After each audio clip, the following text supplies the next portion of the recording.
So far, there have been 220 positive cases in Hawaii, but Senator Glenn Wakai says luckily no deaths. We're in the containment mode, which to me, we should have been in the defense mode a month ago, but well, that's water under the bridge. We didn't do enough, in my opinion, to keep visitors out who were carrying the COVID virus here. And so we're scrambling now. We just last week had a mandatory quarantine for visitors who come to the state of Hawaii. Hawaii Governor David Ige has ordered a statewide self-isolation, and Wakai says for the most part, residents have been compliant. We do have some knuckleheads out there that are actually going out and still gathering and partying with their friends, but we have criminalized that type of behavior. So in fact, 2 days ago, there were 3 individuals that were arrested.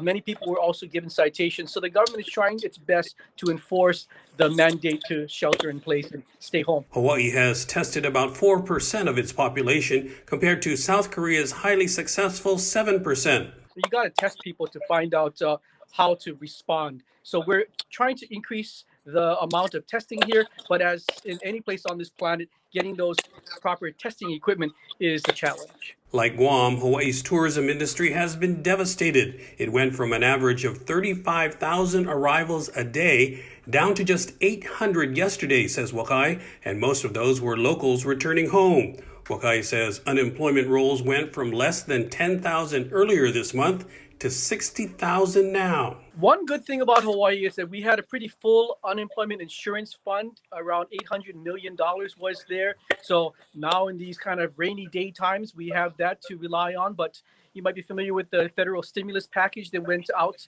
yesterday, signed by the president yesterday. I mean, that's supposed to bring in for Hawaii $1.2 billion in resources. I think this is a lesson learned both for Guam and Hawaii on the pitfalls of having an economy entirely based on tourism and the military. So I see this as a great opportunity for Hawaii to pivot, to go into the innovation economy and be a little bit less reliant on tourism jobs in the future.